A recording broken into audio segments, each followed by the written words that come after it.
Bueno, y vamos a presentar a nuestra ponente el día de hoy. Es María Fernanda Campa Uranga. Ella es hija de Valentín Campa, miembro del movimiento de ferrocarrileros. Estudió en la Escuela Superior de Ingeniería y Arquitectura del IPN de 1958 a 1962. Obtuvo el doctorado en Geología de la UNAM en 1971. Era la única mujer en dicha especialidad y la primera en diplomarse en Ingeniería Geológica. Trabajó en Pemex y en el Instituto Mexicano de Petróleo.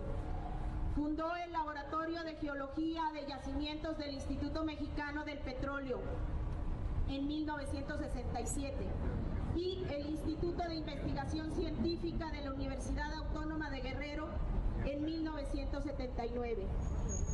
En 1968, María Fernanda Campa ya había concluido la carrera de Geología y desde una especie de buró de prensa asociado al Comité Nacional de Huelga, participó en el movimiento contra el autoritarismo del gobierno mexicano. Su padre, el sindicalista Valentín Campa, estaba preso desde 1960 y los estudiantes huelguistas reclamaban su libertad y la de otros 200 presos políticos. 20 años antes había sido expulsado del Partido Comunista por negarse a participar en el asesinato de Trotsky ordenado por Stalin. Integrante del grupo de ingenieros Constitución del 17, ella y otros colegas defienden el carácter público e inalienable de las riquezas del subsuelo y una reforma de la empresa alejada del esquema liberal. En el campo estrictamente político, la primera geóloga mexicana participó en la fundación del Partido de la Revolución Democrática PRD, pero le critica que ahora sea solamente un aparato electoral. En 2008, María Fernanda Campa Uranga fue invitada al Frente Amplio Progresista a participar en el 7º Foro sobre la Reforma Energética en el Senado de la República. En el foro denominado Exploración, Explotación y Restitución de las Reservas Petroleras, donde criticó las iniciativas de Calderón y los conflictos de intereses derivados de vínculos de funcionarios con empresas transnacionales.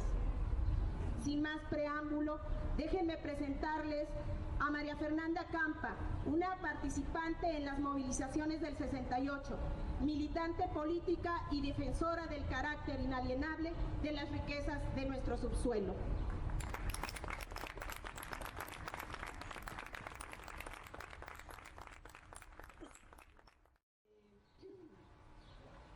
Tantísimo gusto, y dejen decirles de la manera más sincera que este acto me emociona mucho. Lo poco que entendí, lo que platiqué con los compañeros, es un acto de memoria, de un memorial que no se pierde, que ya quisieran habernos aplastado y que no nos acordáramos de nada, porque ya para qué, hombre, si la historia es para el pasado y eso ya pasó. Eso decía el canalla de Carlos Salinas de Gortari cuando era presidente. Pero este grupo, ustedes aquí y quienes mantienen la memoria, pues son importantísimos, porque son antorchas que en algún momento dado no se deben perder, porque si no, no tendríamos futuro. Y francamente somos un pueblo importante en la tierra, ¿no? Somos 140 millones de mexicanos, de los cuales 25 son de origen indígena directo, y nosotros queremos ser campechanados ahí de mitimita. Eso es una cultura propia de los 7,000 millones de habitantes de la tierra, muy importante, y debemos sentirnos muy orgullosos, y somos orgullosos a pesar de los tontos como Trump. Bueno, a mí me invitaron los organizadores para hablar de la expropiación petrolera. Aquí hay algunos jóvenes, y esos jóvenes yo creo que ya ni saben pero algunos viejos ya también se nos andaría olvidando, ¿no? Pero resulta que la expropiación petrolera miren, en mi opinión personal, el único presidente del siglo pasado que vale la pena en la memoria del país es Lázaro Cárdenas. Todos los demás, digamos, tienen unas cosas, otras, pero Lázaro Cárdenas encabezó y era chaparrito. Bueno, todos conocen a Lázaro Cárdenas, bueno, quién sabe ya ahora, ¿no? Medio gordito. Y resultó que, miren, voy a tratar 2, 3 puntos nada más y después preguntas. Pero uno de los puntos que sí me interesa mucho que les quede bien claro son los tiempos que tienen que ver con las actividades sociales y en relación con nuestra vida también, porque nosotros no vivimos más de 100 años hasta ahorita, ¿no? Uno que otro es un poquito más, y somos activos por ahí hasta los 60, 70, bueno, yo sigo activa y tengo 76 ya, ¿eh? Pero tuve muy buenos padres que me incluyeron no dejar de luchar hasta el último día de la vida, y aquí estoy. Tiempos que no pensábamos que pasaran, pero así son. Entonces, Lázaro Cárdenas se usa su intuición de político decente, porque la política no es indecente per se. Es el arte de organizar una sociedad y de sacarla adelante, depende de qué intereses se vayan apoyando, ¿no? Si son intereses de los ricos o de los trabajadores y del pueblo, ¿no? Y Lázaro Cárdenas, ya estando en el poder, en los 30, durante su periodo, fue un periodo que también lo conozco, aquí hay algunos ferrocarrileros, es el periodo que le tocó a mis padres, digamos, de organización de los trabajadores y del pueblo, y fue a sangre limpia, ¿eh? No crean que fue facilita como ahora, que todo eso se tornó en el charrismo sindical que nos ha tocado durante el siglo pasado. Bueno, Lázaro Cárdenas logró expropiar a las empresas ricas como ahora, tenían en sus manos anglosajonas, o sea, gringas la mitad y la otra mitad de británicas,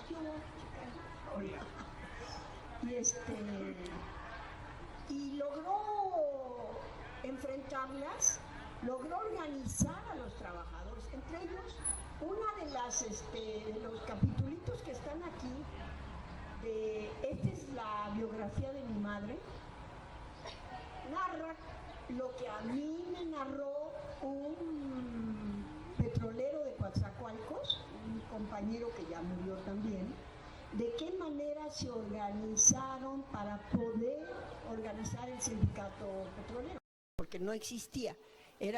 Cada empresa tenía su grupo y era sindicatos blancos. Ahora son charros, pero en esa época los organizaron, entre otros, por ejemplo, mi mamá. Esa es una bonita narración que está ahí en el libro. Y finalmente, las empresas retaban de manera canalla al presidente de México, porque como Trump, creen que son sus sirvientes, porque era de países pobres, ¿no? A mí dame el producto de lo que yo quiero, pero tú pues eres un pobre diablo. Y el trato a Lázaro Cárdenas y el trato a sus colaboradores, que eran muy importantes, conocedores del petróleo, las finanzas, etcétera, los trataban con las patas pensando que eran como es ahora Enrique Peña Nieto, ¿no? Que es un trapeador de quien pongan enfrente, un pobre diablo. Pero resultó que Lázaro Cárdenas y su equipo fue un hombre excepcional y se enfrentó a las empresas. Y las empresas, el 18 de marzo de 1938, regresaron en la mañana a tratar de, oiga, fíjese que siempre sí les damos el aumento. Decían que la huelga era por aumento de salarios, que sí tenían derecho a ellos, pero las empresas decían que no tenían ese dinero. Y regresaron ese 18 de marzo para tratar de aminorar el pleito, y Lázaro Cárdenas, pues ahí sí se comportó con dignidad de presidente y los mandó al demonio y expropió todas las empresas. Claro, digamos, yo soy ingeniera geóloga y fui, porque ya no soy, exploradora de petróleo. Y soy orgullosa de haber sido de ese gremio, digamos, soy jubilada. Ahora soy profesora, pero es aparte. ¿Qué quiero que se entienda? Que si bien ya ni se habla de la expropiación petrolera, ese hecho marcó la época en todo el mundo. Y las petroleras, las compañías petroleras estatales de los años 40, 50 y 60, cuando en África hubo movimientos de independencia, tomaron de Pemex, lo que se construyó después como Pemex, después de la expropiación, tomaron el modelo de empresa estatal de ese nivel.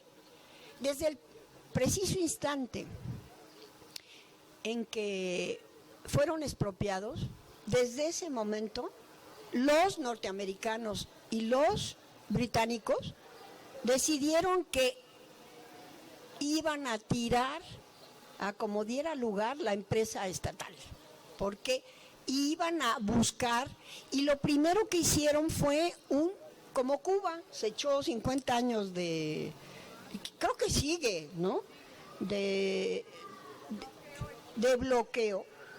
A Pemex lo bloquearon y decían cuando se fueron que hay muchísima información, ¿no?, y la pueden ver. Pero quiero llamarles la atención de que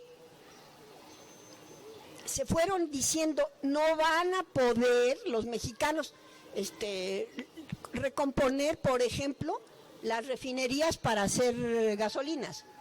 En esa época no existía la industria petroquímica todavía, pero todo era para las gasolinas que ya venían como vehículo principal. No van a poder. Y existe una planta que es histórica, la C1, donde está el Instituto Mexicano del Petróleo, que los compañeros del sindicato, porque casi ningún ingeniero se quedó, todos eran de los altos puestos, pues eran de las empresas y se fueron, se quedaron algunos, ¿eh?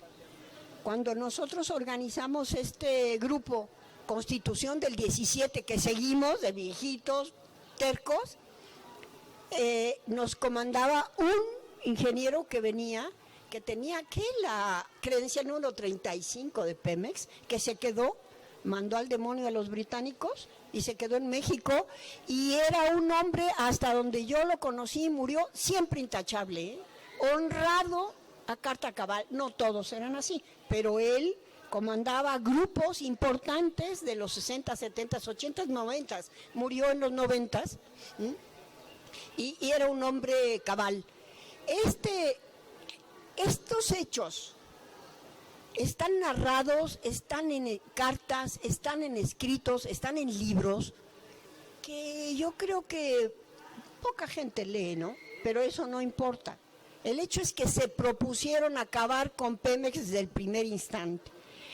Y como había muy pocos ingenieros, se tenían que hacer cargo de las operaciones petroleras los compañeros trabajadores. Usted le tocaba, señora, órale, le toca y se mete. Y el otro, claro que en esa época eran más machinrines que ahora, ¿no? Con las mujeres, pues digo, ¿cómo? pero sí había mujeres, siempre hubo. Y la mayoría de compañeros trabajadores hicieron cargo de una industria que para esas alturas, en 1938, ya era toda una sofisticación. ¿Qué hicieron?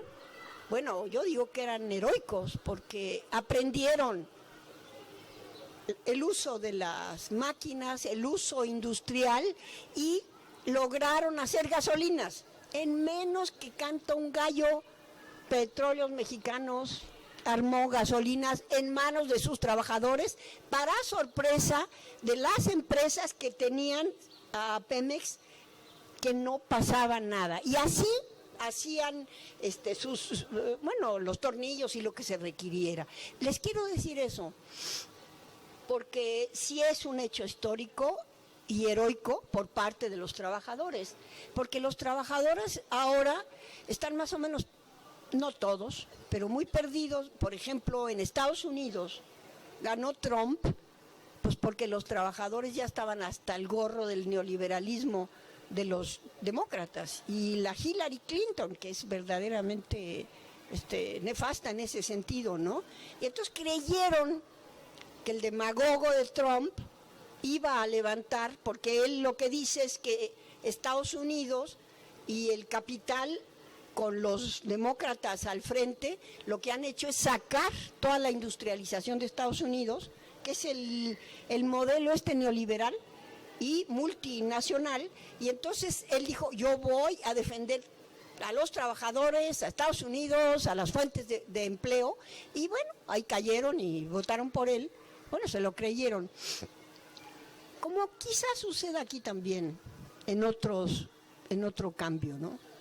Pero ese hecho hace que de parte de quienes gobiernan y logran el poder, tengan mucho interés en que no haya memoria y en que se olviden hechos que sí fueron, pero ya no son.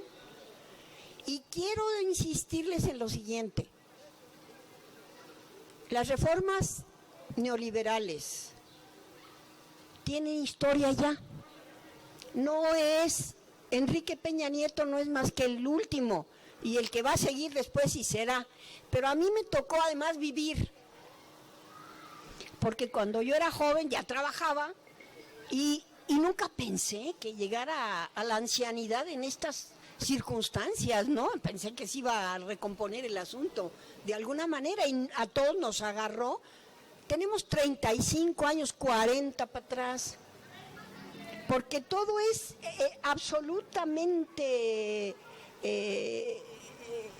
pensado y tratado de, es como oleadas.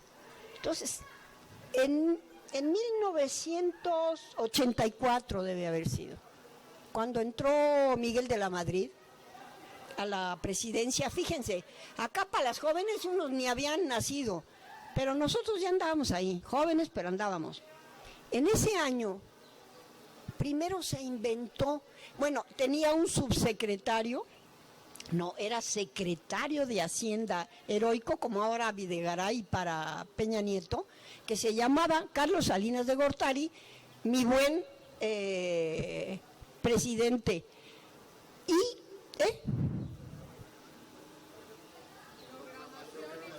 bueno, bien, ya. Disculpas, Sale programación y presupuesto. Y resultó que empezaron a meter, de lo que yo tengo memoria, ojo, no soy estudiosa de la historia, son cosas que se requieren averiguar, pero a nosotros los ingenieros, Pemex se llevó de 38 a, les estoy hablando, 84, años y años para organizarse como una empresa integral, estatal, cuyo petróleo era el pueblo de México el dueño, por constitución, por los artículos 27 y 28 principalmente. Y no habrá chance de que le bajen un poquito.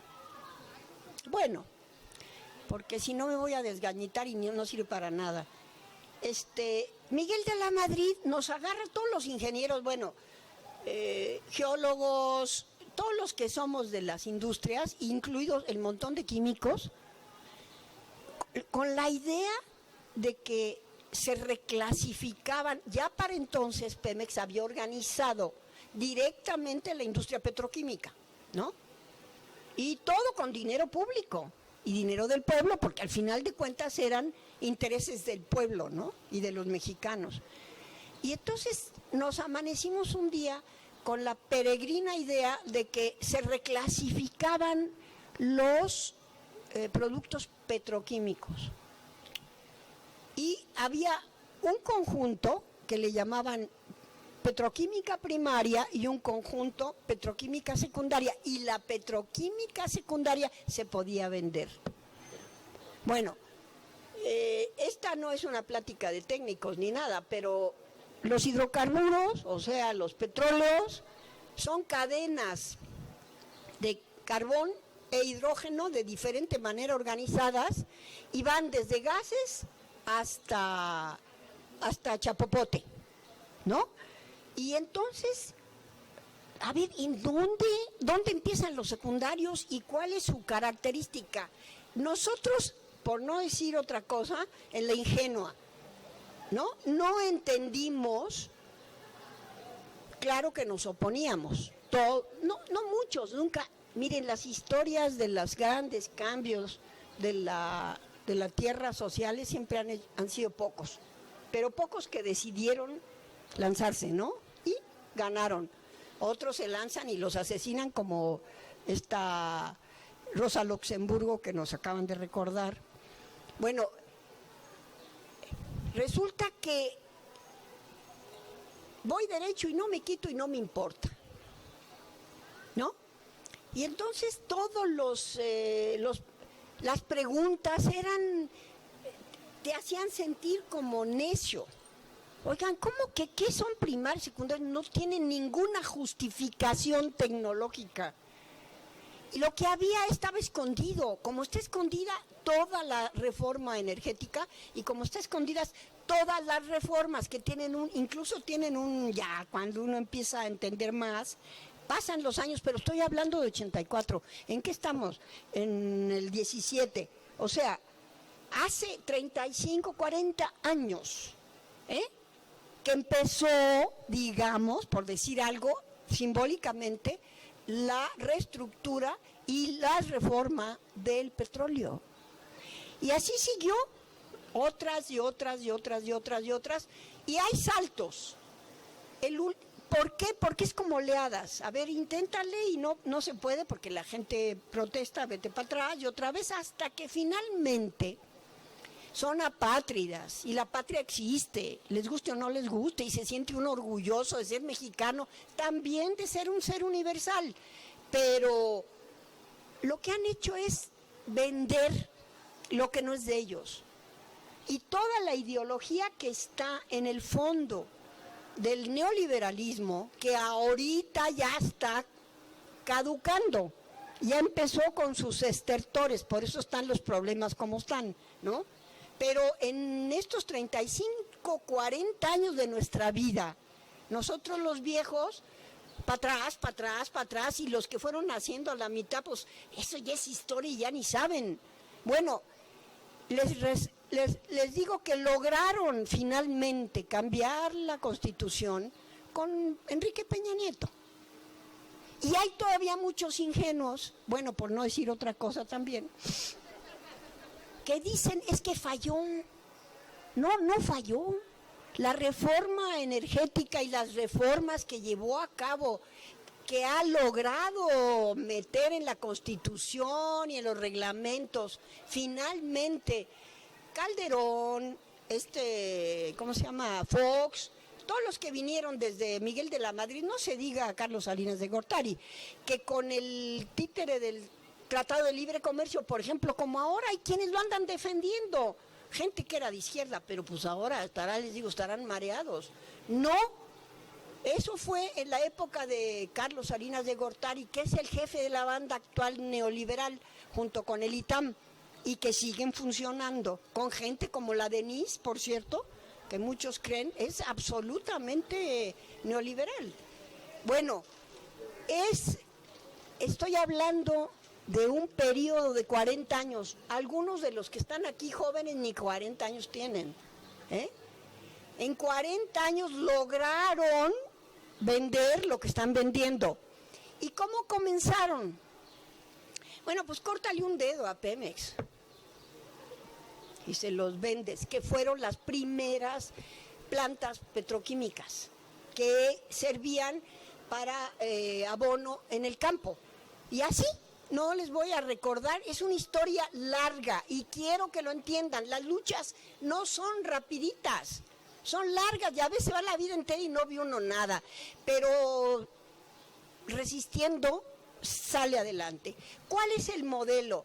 Por todos los que están aquí, que nada más ni son petroleros, no voy a entrar a ningún asunto de estadística, porque es muy farragoso. Pero déjenme decirles que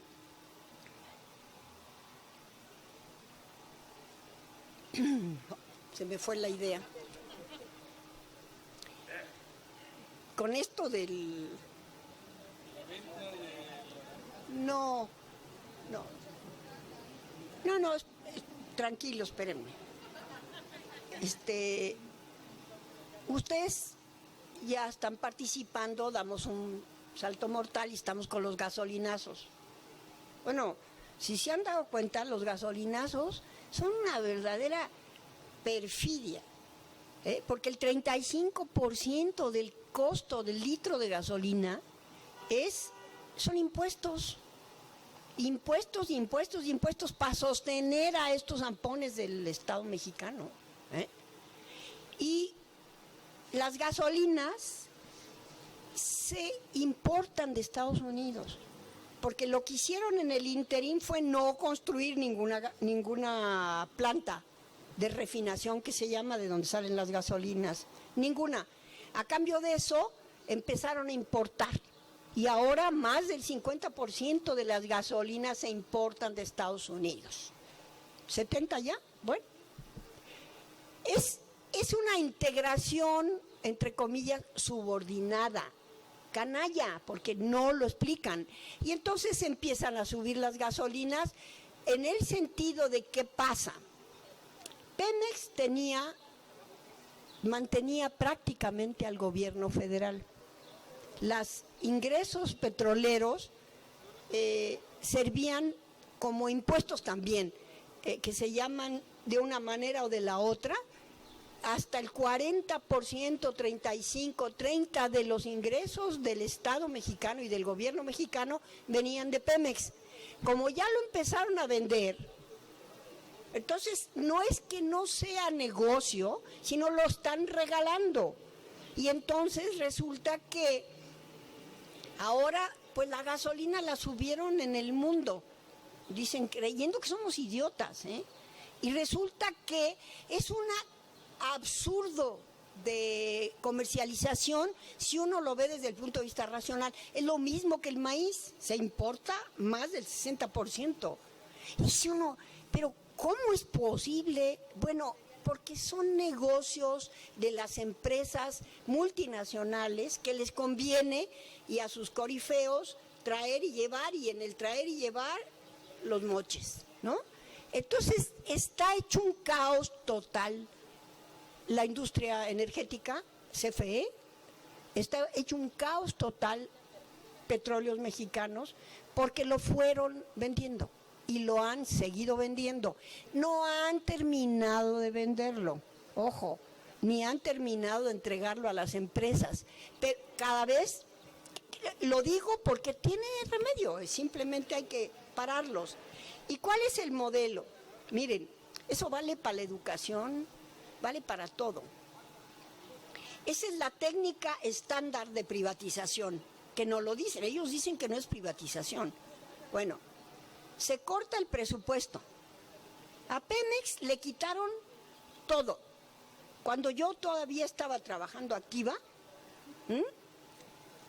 todos los ingresos antes de impuestos, todos se los quedaba el gobierno federal y le dejaba para un poquito de presupuesto de sus ingresos propios para que funcionara. Y entonces le cortan sus propios ingresos hasta la fecha.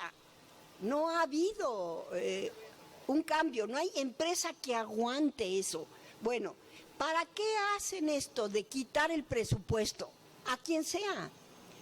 Pues, ¿qué hacen? Para asegurarse de que las cosas no funcionen y que la gente se moleste. Y molesta a la gente y no funcionando, y además entendiendo malas cosas, porque lo que sueltan sobre Pemex casi todas son mentiras, que ya está sin producción. Miren lo de la producción, igual que la gasolina. Se exporta 1 millón, un poco menos ya, de barriles diarios de petróleo crudo a Estados Unidos.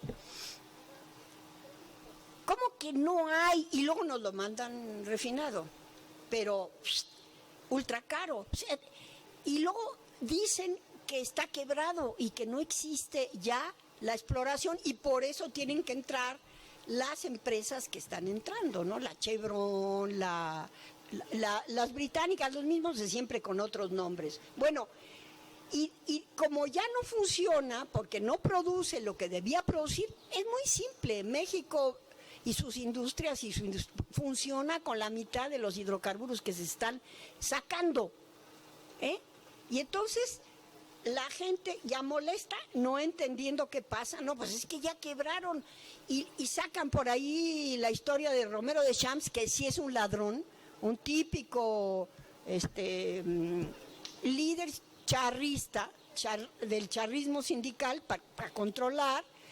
Eso es cierto, pero lo que roban es bien poquito al lado de lo que se roban las empresas y los que venden las partes de Pemex a las empresas, de verdad, Y si no, le entramos a los números. Eso se usa como una excusa, es el pretexto, a manos del capital privado, para pasar las cosas a manos del capital privado. Bueno, esta historia hay que entenderla, y además esperan, como les decía, vamos a acabar con Pemex algún día, y bueno, no acabaron con Pemex pronto porque no pudieron, porque el pueblo mexicano al final de cuentas jaló. Nosotros teníamos un maestro que era nuestro maestro se llamaba cálculo de yacimientos, y nosotros calculábamos las reservas petroleras en el subsuelo de una manera que la sacó un profesor de la universidad, de la Facultad de Ingeniería, el método Hefferan, así se llamaba el maestro, humilde, tranquilo y todo. ¿Por qué? Porque las empresas se llevaron toda la información, no había manera, y entonces surgió la iniciativa, y resulta que era un metabazo buenísimo para calcular reservas. Y cuando estaba López Portillo, ahí lo que hacían es, por primera vez volvieron a plantear los bancos que le daban crédito a Petróleos Mexicanos para que creciera, porque había descubierto unos yacimientos muy importantes, y le daban dinero si enseñaba sus reservas. Y ahí van los compañeros a enseñar los cálculos que hacían ellos, los de ese departamento, y con todas las reservas claras de que éramos archirricos, porque miren, hay petróleo para 100, 200 años, nos vamos a morir todos nosotros y va a seguir habiendo petróleo, pero engañan, no, ya se va a agotar. Y lo que pasa es que es un problema de comercialización y de dinero vulgar. Bueno, entonces están lográndolo. Pues sí, es una desgracia porque ahora todos los jefecitos, además la otra, los jefes neoliberales, que es el uso, que es lo que está reventando, es, a ver, tú me controlas a los trabajadores y a las masas, y yo te pago, no saben cómo los de arriba se reparten unos salariazos en todos lados, porque ese es el modelo neoliberal. Y a los trabajadores no les suben los salarios, ¿no? Para tú me los controlas, como están cebaditos como el gordo Carstens, pues los controlan hasta ahora. Hasta ahora los trabajadores, exceptuando los de la compañía de luz en México y no sé qué otros, seguramente hay protestas, pero están todavía agarrados de un grupo de tipos que no saben nada, pero son el compadre de tal, ponlo ahí. Y tú los moches, porque el grado de deterioro cada vez es peor, ¿no? Bueno, este modelo es el que siguen y este es un modelo al que ustedes pueden ver y es el que está fracasando, ya. Afortunadamente, si le tupimos un poco, le estudiamos bien y tenemos voluntad de luchar y de enfrentarnos, bueno, la cosa va a cambiar, espero, pero eso ténganlo claro, estamos en medio, que no les digan, ya fracasó Pemex, no es cierto, lo están matando, pero todavía no lo acaban de matar y chance podemos rejuvenecerlo, y si no, algún día hemos de echar para atrás todas las reformas estas de 30 años, bueno, en otros 30 años las echamos para atrás. Bueno, hay un asunto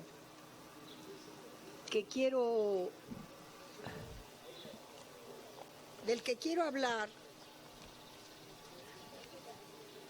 que tiene que ver con el momento actual.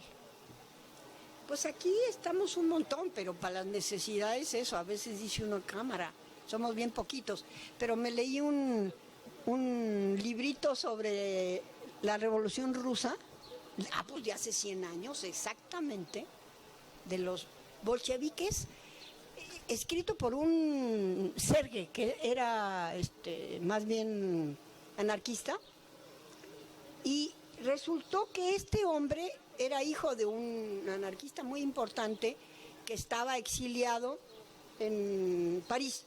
Y luego él se quiso regresar porque era ruso. Y se llevó la sorpresa cuando se dio cuenta, porque eso yo no lo había pensado nunca, lo acabo de leer hace un año, que los bolcheviques eran muy poquitos. Él viviendo en Alemania le tocó la época del asesinato de Rosa Luxemburgo y Carlos Liebknecht. Él que pensaba que al fin allá mejor me voy, en esa época creo que se llama San Petersburgo todavía, ya no sé, me voy para allá con los camaradas y luego vemos que cuando llegó allá, él narra eso, es su historia, dice, me preguntaban, oye, ¿van a venir los compañeros de Alemania? Porque en Alemania estaban muy fuertes los comunistas y los socialistas y por eso los hicieron pedazos antes de que entrara el nazismo. ¿Van a venir los compañeros a ayudarnos? Y él se quedaba helado. ¿Por qué? Porque era de una debilidad, ya a Alemania se los había cargado la represión brutal, y los bolcheviques eran 4 gatos y se estaban enfrentando, bueno, es una exageración mía como acostumbro, pero se estaban enfrentando a los ejércitos blancos y de las empresas de toda Asia a ahorcarlos. Bueno, fue un milagro, yo creo. Un milagro de compañeros que resistieron y que sacaron adelante lo que fue la URSS, y le pasó a la URSS lo mismo que del modelito bueno, vamos a esperarnos, vemos cómo en algún momento los asfixiamos. En primer lugar, los hacemos bolas, porque ese es el problema que quiero insistirles. La gente va dejando las ideas porque está muy rudo. Hoy ya casi no hay gente de izquierda, por cierto. Yo ahora que ando con el libro de mi mamá, que se llama Consuelo La Roja, de repente me cayó el 20 y dije, mira, yo ya soy la segunda generación de comunistas en México, porque tuve a mi madre y a mi padre comunistas, y como está fuera de moda decirlo, porque eso es de mal gusto, ahora hay que posmodernizar, si no sé cuánta terminología usan, bueno, pues yo lo digo porque además me siento muy orgullosa de seguir con esas ideas, porque no tiene el hecho de que no hayamos logrado vencer al capitalismo, no quiere decir que no tengamos la razón. Simple y llanamente son unos problemas complicados. Pero lo que les quiero decir es que ese libro, además de que se los recomiendo, da ánimos, porque aunque seamos poquitos, pero con que tengamos las ideas claras, que no nos venzan primero en la cabeza. Y ya dice, no, pues yo está re rudo. Pues claro que está re rudo, pero siempre ha estado y siempre va a seguir, ¿eh? Entonces, digamos, a ver, no venía al cuento, pero aquí lo tengo y de una vez, porque es de coyuntura. El muro, el tal muro de Trump, que anda de moda. Hay algunos, yo soy de las que insisto en que es una utopía, pero tenemos que tener claro un hecho, y por eso se los quiero decir, porque no lo he visto por otro lado, pero yo siempre lo estoy cargando. El territorio de México era el doble, y en esa época, a la mitad del siglo XIX, no existía Estados Unidos. Ojo, en los asuntos de los tiempos, muchos creen que Estados Unidos es Estados Unidos forever. No existía, eran los yanquis y sus alrededores del noreste de Estados Unidos los que existían. No existía el país, existió en un acto de barbarie que fue la invasión a México y el habernos arrebatado y robado con 4 o 5 ampones, entre ellos Houston y sí, por eso les pusieron y lo uso, nunca, no lo pongo, porque acá estaban en medio de las trifulcas de la independencia, y Morelos, por ejemplo, ya había dicho, se acaba en México la esclavitud. Y entonces los tejanos dijeron, no, pues sin esclavos no la hacemos, todos los del sureste de Estados Unidos. Y entonces dijeron, vámonos a separar. Y se separaron y siguieron con sus esclavos, ¿cuántos años más? Todavía hasta la guerra de secesión en Estados Unidos. Bueno, Estados Unidos es un país muy reciente. Y además, desde el primer día de ese acto pecaminoso, ominoso, de haber arrebatado la mitad del territorio, Denver era de México, porque muchos creen que era ahí nomás un poquito, no, medio Estados Unidos. Bueno, pedir el territorio ese que nos corresponde y recordarlo, muchos dicen, ay, qué utopía y ya no tiene remedio, no es eso. Si ustedes han viajado por Estados Unidos, se van por el lado, van al noreste y eso es el mundo anglosajón, ahí no hay nada de nuestro origen hispano. Se van por el California y tal, no, ese es nuestro mundo, sigue siendo nuestra cultura, digamos.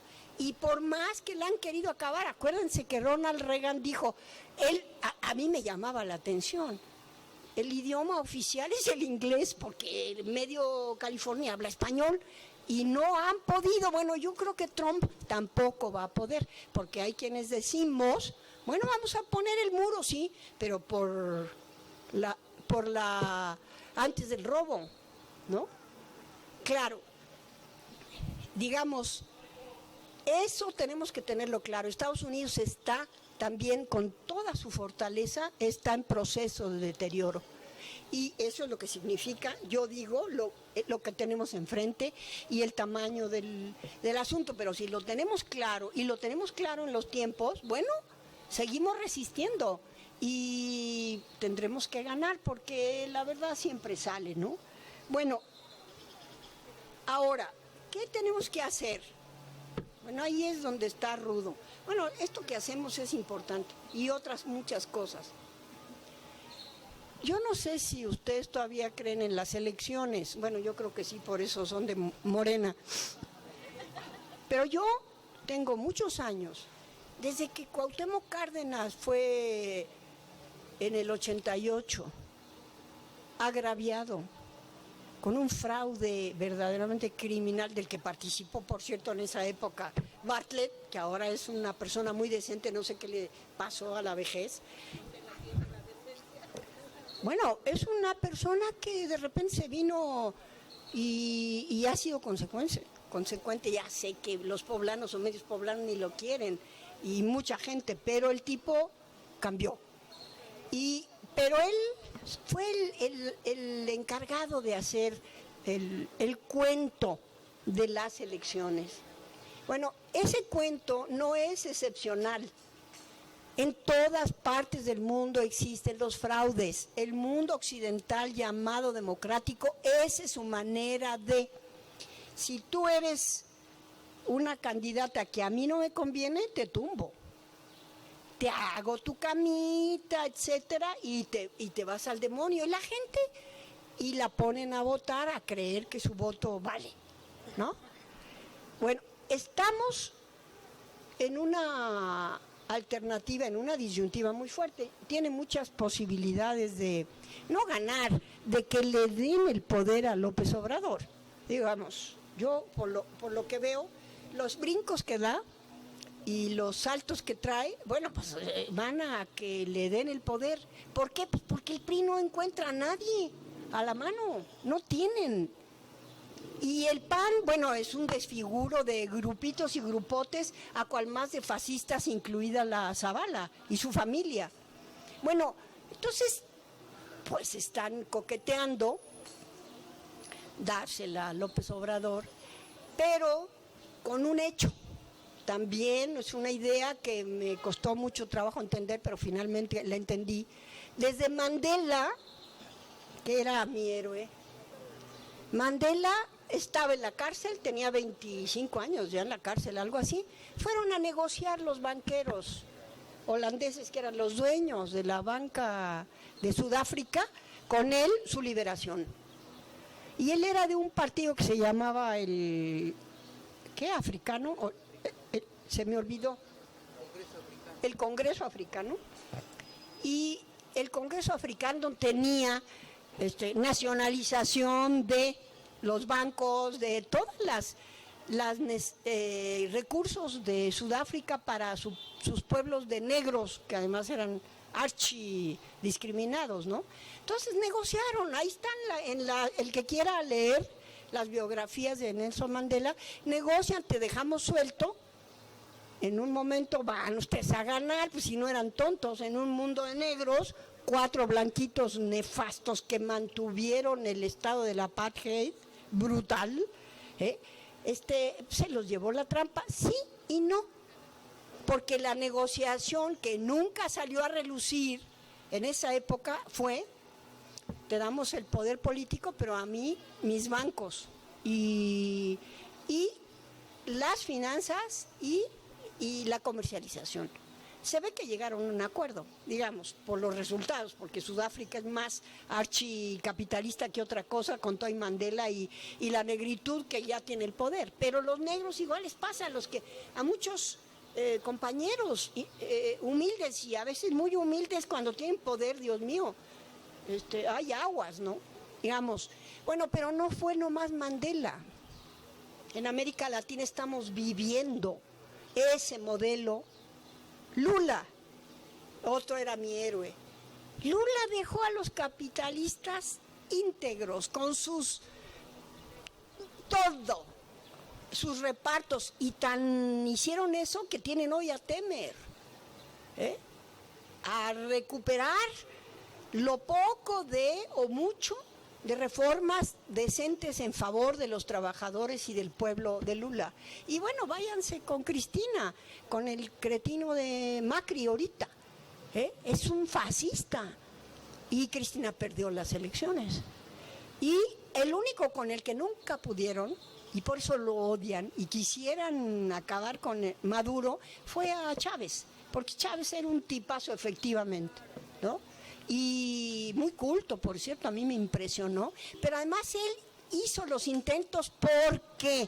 Por dejar el capitalismo.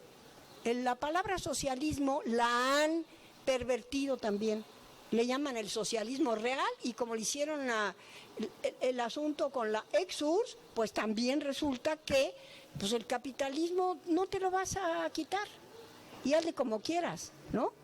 Y resulta que el problema que tenemos, yo digo que son dos juntos, y ya ahí le muere,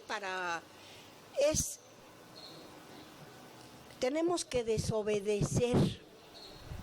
Todavía la gente se la cree de las reglas y de las leyes, y allá se ponen de acuerdo en el cuartito de junto, allá los ricos, que son bien poquitos, los dueños de México y los dueños del mundo, y se ponen de acuerdo, bueno, le hacemos así, asado, y luego te la pintan de colores, ¿no? Y resulta que siguen las mismas enseñanzas. El problema es que ahorita ya el neoliberalismo ya no aguanta, y con Trump parece que finalmente el mundo va a cambiar, ¿no? Digamos, o lo cambiamos o nos cambia, o nos viene un fascismo más peor que Hitler como nazi, ¿no? Ese es el problema. Entonces, yo lo que pienso es que hay que desobedecer, no nos podemos esperar, ¿no? Hay que desobedecer todas las reglas y las leyes que no son convenientes para el pueblo y para los trabajadores. Y hay que entender que nos quieren lavar el coco, la CNN, no hay que ver la televisión y los medios son los portavoces de esos 5 gatos que nos gobiernan y nos dicen mentiras y la gente se las cree. Bueno, no hay que creerlas, hay que verlas y hay que enfrentarse. Y hay muchas soluciones, ¿no? Porque no tienen la razón. Ahí están todos los que están contra los gasolinazos, ¿no? Por hablar de un ejemplo. Pero hay otro componente y con eso voy a terminar. ¿Saben qué? Me tardé muchísimos años, pero al final de cuentas me cayó el 20. El espíritu cortesano sigue imperando. La gente, incluso muy humilde, si tiene dinero el tipo, ya lo engarrote se me hay, ¿no? Lo respeta. Y si tiene poder, aunque el poder sea robado, como Slim, ¿no? Entonces, el problema es cómo nos hacemos de orgullo y de conciencia de nuestra propia vida y digna. Y nos tenemos seguros de que decididos y tratando de entender, y si no entendemos vamos y preguntamos y estudiamos y tal, tenemos el futuro en nuestras manos, pero si no vamos a caer con ese espíritu cortesano que a mí me entristece mucho, porque es un espíritu medieval y sigue. Y si nos descuidamos, te haces un poco culto, como cierto, ya tienes acá. Hay quienes andan diciendo tonterías de que en la Cámara de Diputados puros profesionales, como si fuera eso el problema. Hay una bola de profesionales más lacayos que otros. Entonces, combatir en nosotros y en quienes nos rodean y dar la lucha con mucho orgullo, independientemente si somos pobres o somos negros o somos indios o somos lo que sea, orgullosos de donde nos tocó vivir y nacer y luchar, y quitarnos esa cosa de poquitez ante un rico. Bueno, porque todo es relativo, ¿no? Para un pobre, pues yo creo que a lo mejor hasta nosotros somos ricos, ¿no? Pero así es la escala, pero es más que nada una mentalidad. Entonces, si logramos combatir eso, por ejemplo, a mí eso es lo que no me gusta, sinceramente, de López Obrador. Espérense en el 2017, yo les resuelvo el problema. No, señores. Hay que resolver nosotros, junto con él y con quien sea, los problemas que tenemos y no esperar a que venga, pues, un dios o un tal que te va a resolver los problemas. No, yo creo la gente sabe qué quiere y por dónde va. Y si no sabe, la encuentra uno tarde o temprano, pero adquiere la capacidad y la dignidad de luchar abierta y sinceramente, ahora sí que por un mundo mejor, y que aunque suene lo que sea, y no encuentro otro que acabar con el capitalismo y buscar el socialismo. Gracias, ¿eh?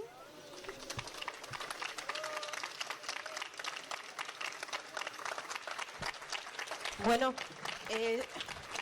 muy bien, compañeros, como saben, se da el espacio para preguntas. Antes déjenme lanzar los comerciales, como diríamos. Sí, por favor, insistimos en que el que tome el micrófono sea para preguntas, para que podamos hacer el ejercicio precisamente de comunicación que este círculo de reflexión pretende. Les reitero, somos parte del colectivo Buzón Ciudadano, somos el Círculo de Reflexión Hermanos Cerdán, nos pueden buscar en Facebook como Círculo de Reflexión Hermanos Cerdán, ahí estamos subiendo las conferencias también, estamos haciendo un esfuerzo por subir reseñas, nos está apoyando Radio AMLO en la transmisión en vivo de estos eventos, nuestro correo electrónico es concienciacolectiva_hotmail.com. En nuestra página de YouTube, donde pueden buscar también los videos, es Círculo de Reflexión Puebla. Y como saben, pues nos presentamos aquí cada 15 días en el Jardín del Arte, en esquina 4 Sur y 5 Oriente, Puebla Centro. Para el siguiente evento, que es en 15 días, tendremos al doctor José Antonio Lara Peinado. Les insisto, por favor, en que se anoten en la lista para el sorteo. Los que no estén anotados en la lista, por favor, si gustan pasar a la mesa. Tenemos también libros y algunas tazas, si pudieran estar interesados. Quiero ofrecer una disculpa por parte del Círculo de Reflexión. Hoy tuvimos un inconveniente con lo de las sillas, nos faltaron, pero tenemos el compromiso para el siguiente evento de tener el espacio para que todos podamos estar un poco más cómodos. También por ahí está el botecito por si alguien gusta cooperar. Ya estamos viendo lo del toldo porque ya vinieron las primeras lluvias y efectivamente vamos a tener seguramente en lo adelante no solo que protegernos del sol, sino también de la lluvia. Y no sé, ¿alguien más para preguntas? Ya está aquí uno de los compañeros. No sé si alguien más va. El tema de Lara Peinado, me parece que es Amores Perros en tiempo del neoliberalismo. Me parece que es así. Les haremos llegar el cartel. Igualmente en esta ocasión les mandamos en algún caso la reseña de nuestra ponente. Vamos a tratar de hacer ese esfuerzo porque también es importante que ustedes conozcan de previo quién nos visita. Eso genera un poco más de interés, ¿no? Bueno, por aquí. Para mandarle a una compañera, ahí está, no, la Rosy, pero... Buenas tardes a todos. Buenas tardes, geóloga Fernanda Campa. Una pregunta. ¿Por qué Lázaro Cárdenas, siendo patriota, apoyó a Manuel Ávila Camacho y a sus hermanos que son asesinos y no al general Juan Andreu Almazán, que fue un gran patriota? Ay, perdón. Sí, perdón. Es que acá estoy en otro chisme, sí. discúlpame. Sí. Sí. Buenas tardes. Buenas tardes a todos, geóloga Fernanda Campa. ¿Por qué Lázaro Cárdenas, siendo patriota, apoyó a al general Manuel Ávila Camacho, siendo asesino, y él y sus hermanos, y no al patriota general Juan Andreu Almazán? Bueno, Almazán andaba como en Estados Unidos ahora, no sabía uno si Trump o la Hillary. Por cierto, pero ¿sabes qué 100 había? Había un tipazo que quiso ser candidato y Lázaro lo hizo a un lado. Bueno, Lázaro, no hay una persona en este mundo que sea blanca o que sea negra. Pues eran las debilidades. Lázaro al final de cuentas era parte de la burguesía. Y seguro que usaba ahí a los izquierdosos, pero nomás que no nos vuelva a pasar con nadie.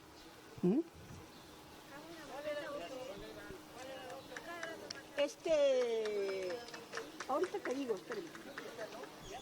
¿Quién? Mújica, el general Mújica. El general Mújica, ese era muy radical y hubiera sido la continuidad y la profundización, pero a Mújica lo hizo a un lado, porque era su cuate o quién sabe. Digamos, tener cuidado. La fila, por favor. Continuando con las preguntas. Gracias.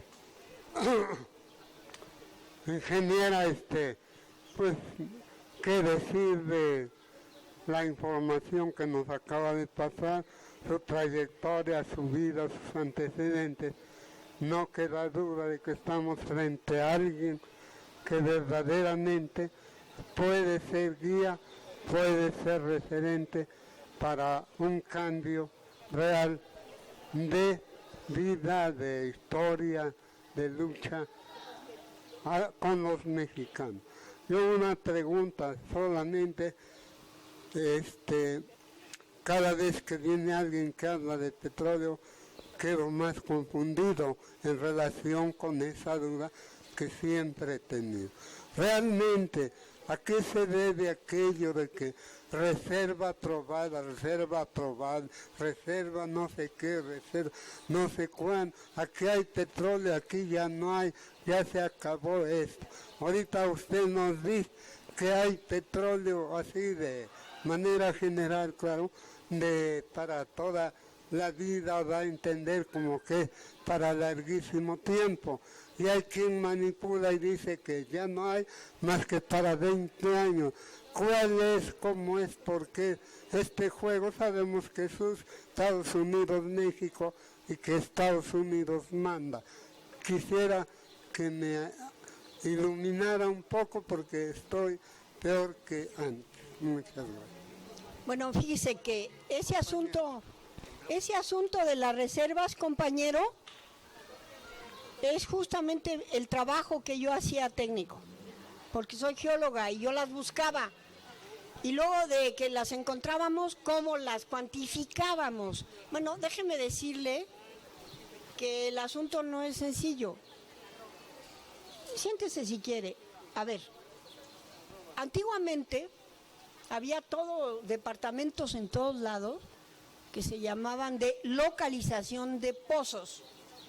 Nosotros hacíamos una vista de las rocas, las montañas en la superficie, pero después decíamos, bueno, aquí puede haber petróleo por X razones. Entonces hacía un estudio completo que se llamaba localización de pozos y se proponía un pozo.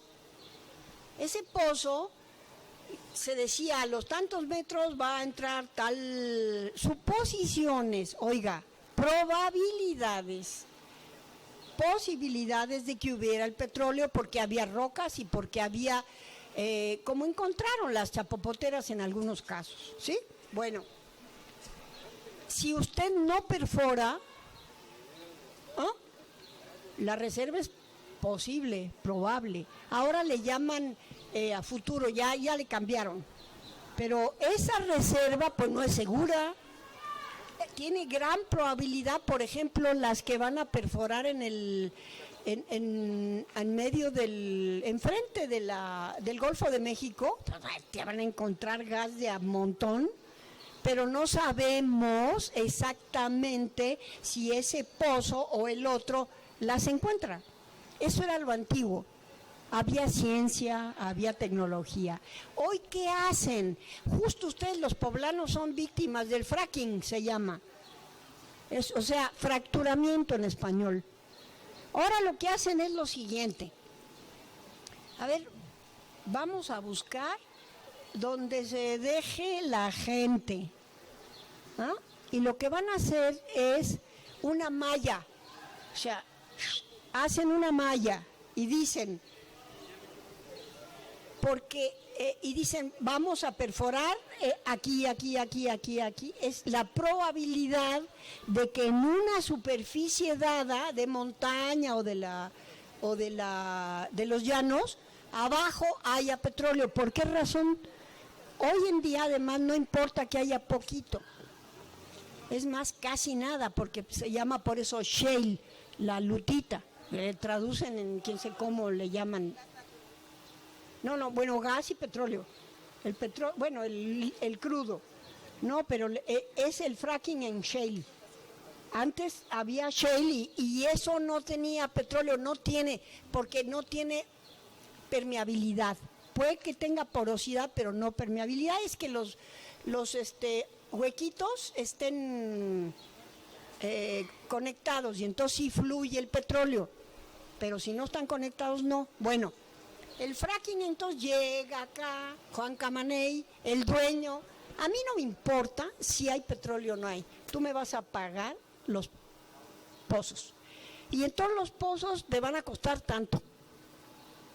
Y les voy a meter, la bronca más terrible del fracking es que les meten químicos en las aguas, porque lo que hacen es comprimir brutalmente el área donde están las shale, o lo que sea, aunque no tenga ninguna probabilidad, y empieza a fluir el agua, toda llena de químicos, y detrás del agua el gas empieza a juntarse y el petróleo mismo, y sale poquito, y además vive poquitos años. Pero ¿para qué le sirve a Estados Unidos y a nosotros? Pues para toda la especulación financiera, ¿ya ven? Ya le subimos. Y es carísimo, es una tecnología verdaderamente pero seguramente hacen los negociotes, bueno, no seguramente los hacen, ¿no? Las empresas perforadoras, etcétera, los químicos y demás hierbas. Bueno, hasta que usted no termina de explotar un campo petrolero, que quiere decir un montón de pozos a lo largo de la historia, hasta ese momento sabe cuál era la reserva. Porque no sabe, porque sigue creciendo, porque le va viendo, porque un pozo no salió, etcétera. Ese es por lo que se intuye y se tiene como posible o probable. Y déjeme decirle, concédame que soy geóloga y que he estado viendo la exploración del país, y nosotros justo con López Obrador en el 2006 y su gente les expusimos todo lo que había en lo que le llamaban luego los tesoritos de acá del Golfo de México, porque es ¿qué le voy a decir? Miles de estructuras con gas o petróleo. Lo más seguro es que es gas por la edad, pero eso ya es acá para hablar con geólogos y bueno, ese es el hecho. Entonces, con todas esas herramientas encima, sabiendo lo que tienen en el círculo polar ártico, en todos lados hay petróleo, sobra. El problema que tienen las empresas, además las petroleras mundiales, multinacionales, son las dueñas de las finanzas, son las dueñas de todo.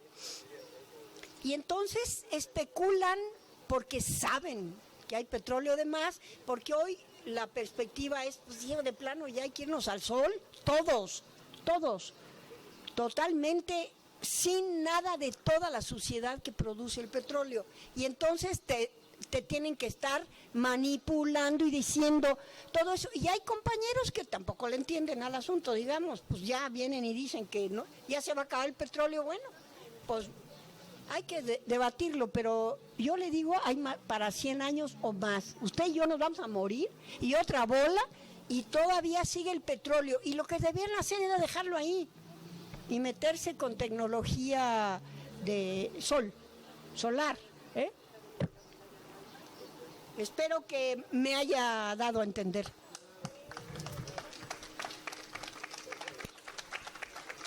Bueno, antes que nada, muchas gracias por su conferencia.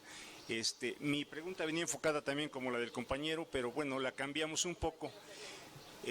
A finales de los 70s tuve la oportunidad de visitar el IMP, por ahí del 79. Me impactó los proyectos que había de las petroquímicas que estaban en ese momento en proyecto. Vi las maquetas, eran impresionantes.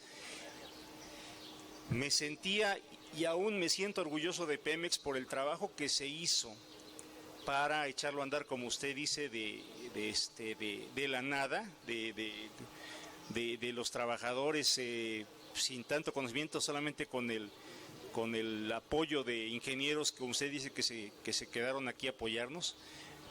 Si logra recordar el nombre del que dice que se quedó a trabajar, de los ingleses. Inguanzo. Guanson. Francisco Inguanzo. Para buscar un poco de él. Y el otro punto, bueno, agradecerle y ofrecer, como ya contestó lo que iba a preguntar de las reservas, ofrecer a las personas que gusten contactarme al WhatsApp. Hay una película histórica con este señor López Tarso que se llama La Rosa Blanca, que tiene que ver con el tema del petróleo, de esa época de la expropiación. Si quieren un poco, pues bueno, tal vez así romanticona, pero bueno, si a alguien le interesa, contácteme y pues le hago un respaldo educativo. No digo piratería ni copia, le hago un respaldo de la que tengo en casa de ustedes, porque pues es como para verla con los hijos, porque realmente, como dice aquí nuestra geóloga, pues ya no saben de qué les estamos hablando, y como que contárselo, si no es a través de una película, platicado, como que no nos lo captan. Quien lleve gusto, mi número es el 2222 55 56 63, Daniel Juárez García, un WhatsApp, y ya me dan sus datos, y ya quien esté, pues ahí nada más me repone lo del disco. Repítanos el 2222 55 56 63. También estoy en la lista, Daniel Juárez García, ¿sí? Y si alguien gusta, pues ya me manda el mensaje y le hago una copia de la Rosa Blanca. Vamos a hacerlo en bloque para que no nos retrasemos. Una pregunta nomás. Desde tu punto de vista, ¿qué pasó con la Isla Bermeja? Existe. La Isla Bermeja, esa es una de las... Existe y debe estar ahí la Navy, US Navy. Es mi opinión. Nomás una observación.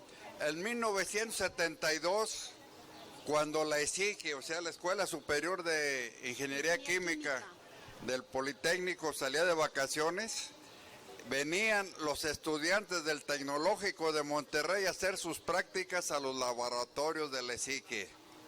Vean la gran diferencia. Ahorita quieren destruir al Politécnico para darle juego a toda la iniciativa privada en la educación. Es un dato que les doy. El 72, que yo empecé a estudiar la ingeniería química, ahí en la ESIC, en las vacaciones venían los del TEC de Monterrey a hacer sus prácticas y hasta les ayudábamos. Así es. Ok, gracias. Lo de la Isla Bermeja, estúdienlo en internet. Es una cosa que se van a asombrar y les va a dar coraje y mucho. La Isla Bermeja estaba en el Golfo de México. Está en el Golfo de México, enfrente de Yucatán. Sí, es un caso curioso. Cuando se empezaron a creer que había mucho petróleo en una zona de la Dona en el Golfo de México, hay una isla que se llama Bermeja, y las leyes dicen que el mar territorial son 200 millas y eso pertenece al país. Entonces, tomando en cuenta eso, la mayoría de las reservas del Golfo de México pertenecían a México. Y de súbito, de repente, es lo que le preguntaba, la Isla Bermeja desapareció. La desaparecieron de los... ¿Qué pasó? Pero existe. No sabemos qué pasó la Isla Bermeja. Porque estaba deshabitada, desapareció, y entonces todas esas reservas pues ya no son de México. Investíguenlo porque eso es muy útil. Hace 2 días. Espérate, mira, ven. Bueno, al igual...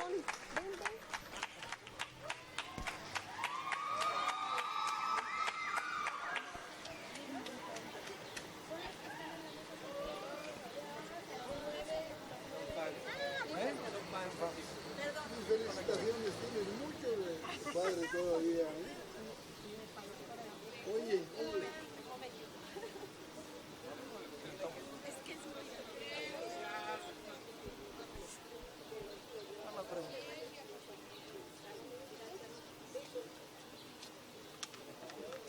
Ay, perdóneme. No se preocupe, Pues pasa. así es el rancho. Algunas veces pasa. Al igual que usted, María Fernanda, soy jubilado de Petróleos Mexicanos y estuve al mando de un buen número de proyectos en todo el país, en diferentes partes. Mire, el comentario es el siguiente. En primera, ojalá y esa reseña histórica, el breviario histórico que usted dio, lo hubieran conocido muchos senadores, diputados y de todos los demás, para que se sensibilizaran un poco de nuestra historia antes de tomar una decisión tan absurda como la reforma energética. Esta hoy, pues, indudablemente ha fracasado, hay muchas cosas que se pueden señalar y todo. Efectivamente, Salinas es el gran artífice de esto, y yo le llamo al salinato no únicamente a los 6 años de Salinas, sino desde con Miguel de la Madrid.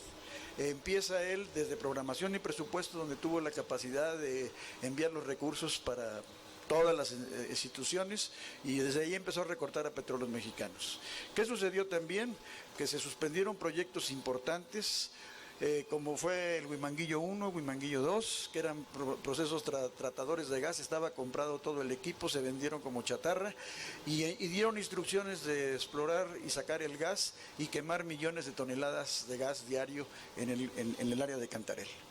Ahora, por otra parte, aquí el comentario a fin de cuentas que nos llena de incertidumbre es que definitivamente los resultados que se están dando ahorita, el gasolinazo que usted menciona, simplemente es un acto, digamos, coyuntural, pero verdaderamente a Petróleos Mexicanos no hay que comentarlo de vez en cuando como un acto coyuntural. Necesitamos en forma conjunta a todos los mexicanos comprender y entender que a Pemex se le ha denostado, y que de esta forma lo que se necesita es hacer una lucha permanente en algo que he estado mencionando en radio: salvemos a Pemex. ¿Por qué? Porque Pemex, cuando se constituyó por Lázaro Cárdenas, se pensaron en varias cosas. La primera, que los mexicanos tuviésemos el control de un recurso estratégico. ¿Para qué? Para el desarrollo de los energéticos, que sin energía ningún país va a poder caminar. Segundo, que subiera de detonador. ¿Para qué? Para que empresas mexicanas se fueran desarrollando en diferentes campos alrededor del petróleo, y que alrededor del petróleo se creasen empresas que después se crearon firmas de ingeniería, firmas de construcción, el Instituto Mexicano del Petróleo, el mismo Politécnico Nacional, para formar profesionistas formados en México con sentimiento nacionalista. ¿Para qué? Para que estos pudiesen provocar un desarrollo en México. Ahora, hay otros países, Corea es uno de ellos, en los cuales sin tener petróleo han desarrollado industria petrolera, y hoy sabemos cómo está en Corea. Yo en lo personal entiendo bien todo lo que dijo. Lo único que quería yo externarte es mi felicitación, mi reconocimiento, y qué bueno que haya gente que con esa sensibilidad se está haciendo una lucha como esta.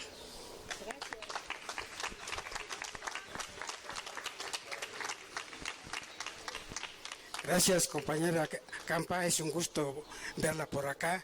Yo trabajé al ladito de usted. Usted trabajó en exploración, yo trabajé en corrosión. La conozco desde hace muchos años y me da gusto verla. Lo que yo quiera participar en esto es que nos demos cuenta cómo fue una decisión política. Desde aquellos años, yo lo ubico a partir del 68. A partir del 68 está claro que el sistema se estaba derrumbando. La tasa de ganancias se venía en caída, y desde ese momento los neoliberales en aquel entonces empezaron a idear cómo hacerle para salvar el sistema. Y desde entonces han hecho todo, desmantelar todo, privatizar todo, ¿no? Con el afán de favorecer al sistema capitalista. Yo entré al IMP en el 70, por esos años yo entré ahí, y de verdad que es triste porque el IMP era una institución de apoyo para Pemex, un centro de investigación. Esa fue la función del IMP. Les platico esto para que tengan una idea. A mí me tocó, por ejemplo, visitar plataformas, ¿no? Y era impactante ver el trato a los trabajadores. Había de comer, por ejemplo, para todo. Entraba uno al comedor y había servicio para todo, lo que es hoteles, etcétera, etcétera. A partir ya del 68 empezó, y yo me di cuenta en el IMP, no sé si se acuerda usted, ahí hubo un movimiento que incluso yo fui ahí uno de los que, ¿cómo se llama? Apoyamos, yo un representante de ¿cómo se llama? En mi área, ¿no? Pero en ese entonces se dio un movimiento precisamente porque empezaron a desfasar el tabulador, porque antes estaba más o menos equilibrado con Petróleos Mexicanos. Incluso llegaron a decir que el IMP era el Instituto Mexicano de Protección del Ingeniero, porque nos trataban bien, dicen, ¿no? Entonces, a partir de ahí empezó la debacle, ¿no? Yo ahí empecé a entender, yo tuve oportunidad de ser, ¿cómo se llama?, iniciador, digamos, bueno, tener oportunidad esa corriente de que la crisis ya venía desde aquel entonces. Y desde aquel entonces yo lo entendí, precisamente lo que hicieron con el IMP. Lo que hicieron con el IMP fue desastroso, lo mismo que Petróleos Mexicanos, lo desmantelaron. Gracias. Al contrario, gracias. Bueno, vivimos con el neoliberalismo un segundo periodo de colonización de nuestras naciones. Estamos volviendo al esclavismo en términos de trabajo. En este proceso, los energéticos son trascendentes. Estados Unidos no es autosustentable en términos energéticos y depende del resto del mundo.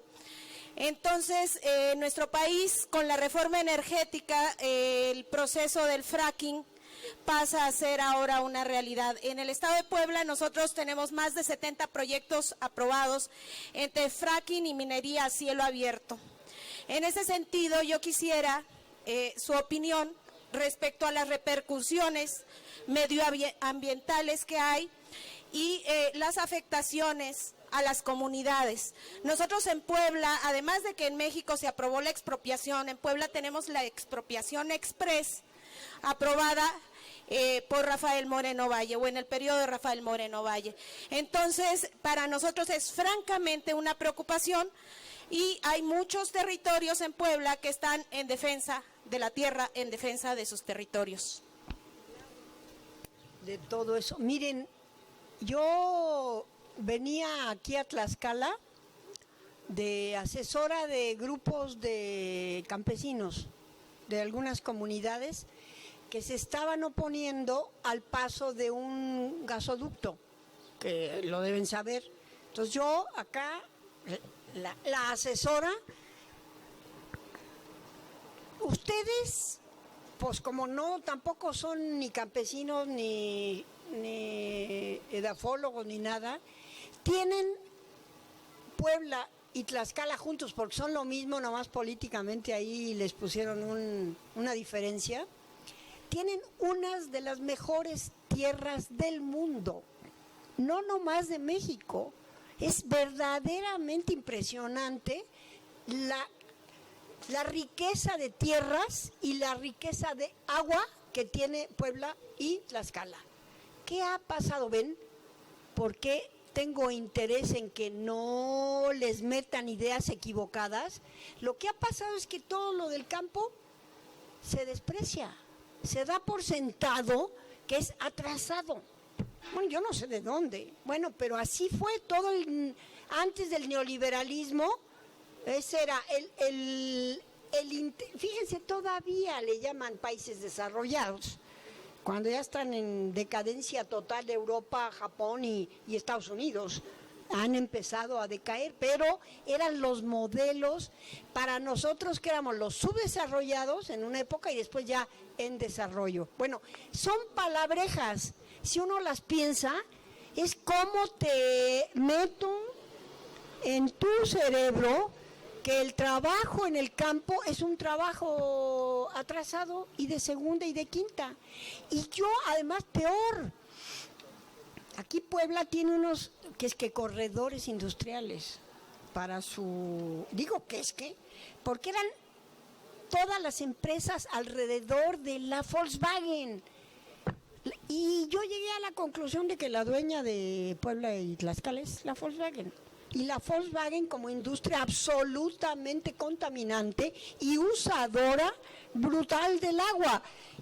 Y entonces ese Puebla que tenía re bonitos ríos y arroyos, bueno, lo que tiene ahora es un mugrero. No nomás Puebla, por cierto, es el país y el mundo entero.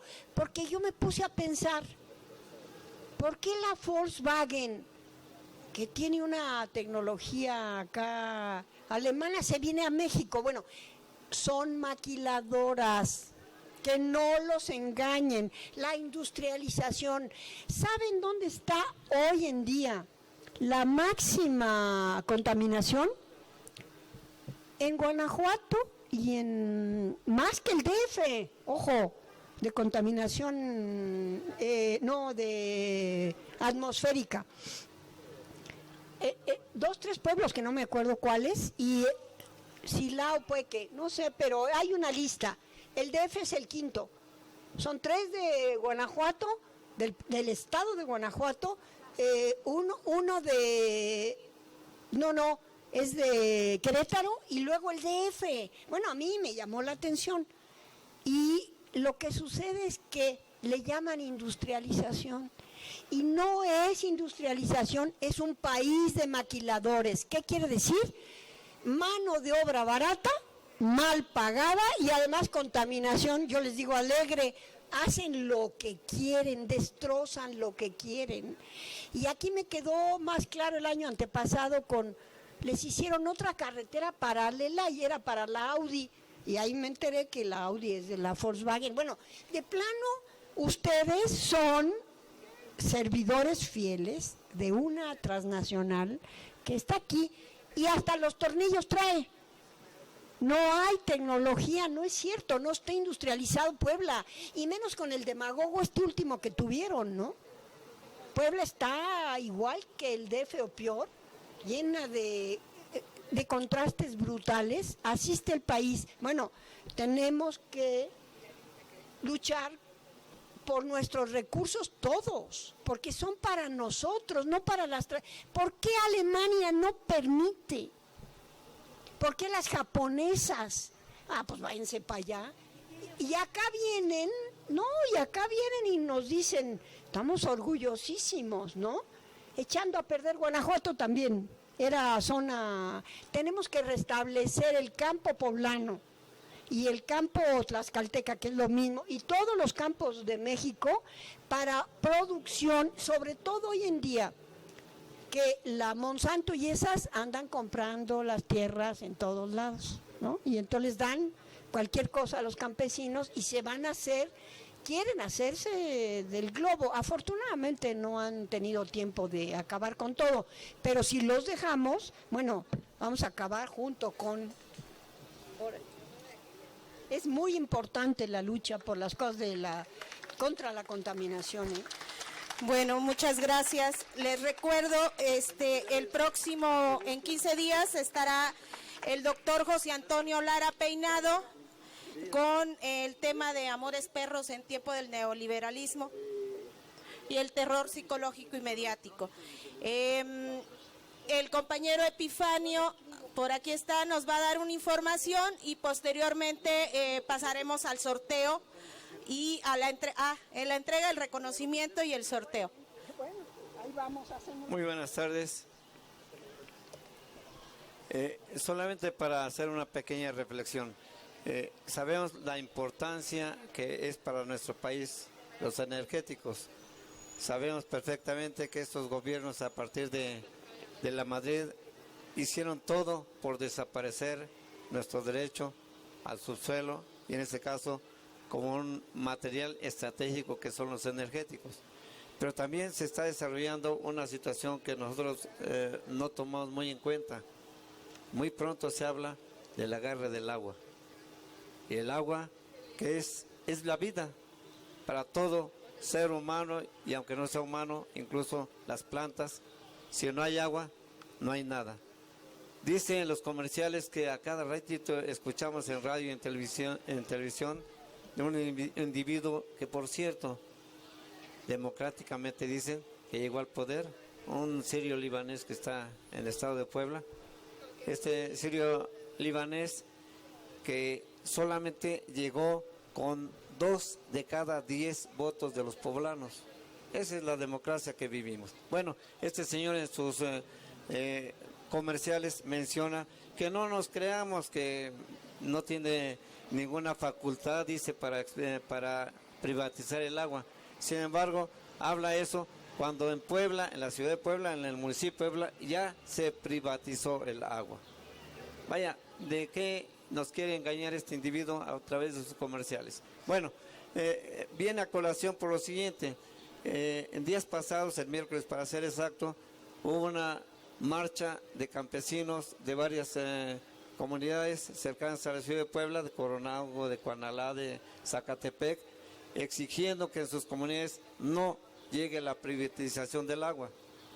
En este sentido, y como parte de esto, quiero invitarlos para que el próximo día 19, en punto de las 10 de la mañana, podamos acompañar a un foro que realizan estos compañeros campesinos y de toda esta región, que se va a realizar en la ciudad de Coronango el próximo 19 a partir de las 10 de la mañana, y que va a ser el foro respecto a la no privatización del agua. Los convocamos cordialmente. Yo no soy parte de ese movimiento, pero me parece que es muy importante este detalle, porque junto a los energéticos que nos mueven todo, el agua es la vida.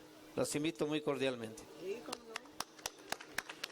A continuación, entregará la compañera Laura Navarro el reconocimiento a nuestra ponente María Fernanda Campa y un obsequio que siempre les entregamos.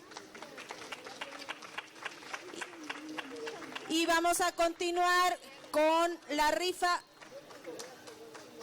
¿Me pasan los nombres? Vente con los nombres, corazón. Ven. Nos vas a ayudar. Ahora sí que una mano del más joven, miembro del Círculo de Reflexión. Saca un papelito. Y esa sí es santa la mano. Totalmente. Bien. Jesús de Santos García. ¡Bravo!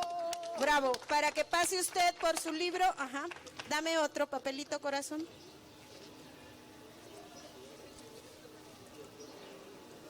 Rodolfo Mellado Osorio. ¿Otro? Muy bien, qué bueno. María Rosalía Osorio Ponce. ¿Se fue? Dame otro, hijo. Mire. Ay, pues ahí le va el libro de mi mamá. Ándele. Epifanio L. Flores. Todos están. Graciela Romero Goiz. 1, 2, 3, 4, 5. Dame otro. Hortensia Pérez Zamora. ¿Otro? Ay, mira, me diste 2. Vamos, regresa. Álvaro Urrutias. Ya se fue. ¿Se lo guardamos para el siguiente evento? No, el que sigue, pues. Aquí la mayoría. Que los revuelvas, dicen. A ver, revuélvelos. Espera. Revuélvelos bien. Saca uno de ahí adentro, revuélvelos ahí con la mano. Saca uno.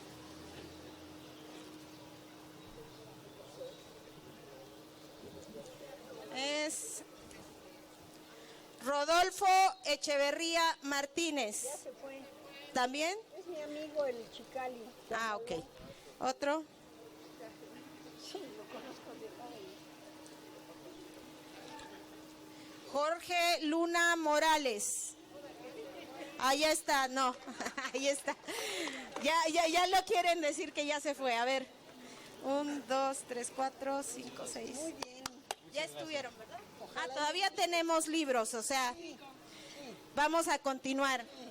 Hasta que se acabe. Hasta que se acaben, dice María Fernanda. Rosa Rouglio. Ya se fue también. Ya se fue, ok. Marta Rojas Flores. Se va un libro a Cuautlancingo. A ver, Víctor Velázquez López. Bien, muy bien. El compañero Víctor, que es de los asistentes permanentes aquí a nuestro círculo. María Luisa Arroyo. María Luisa Arroyo. Ahí viene. Por eso dije, no, yo lo llevo para acá. Bien, su esposo se sacó uno, entonces cede el turno. Almadelia Deita Morales.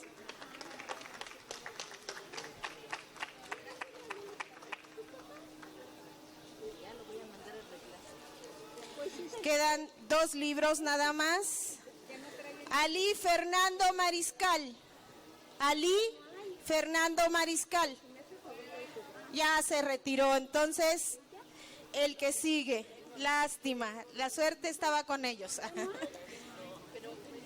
Marta Sosa Cid. Muy bien. Y el último libro. A ver. Alejandro Rojas Xicotencatl. Ya se fue Alejandro. Ok, entonces el que sigue.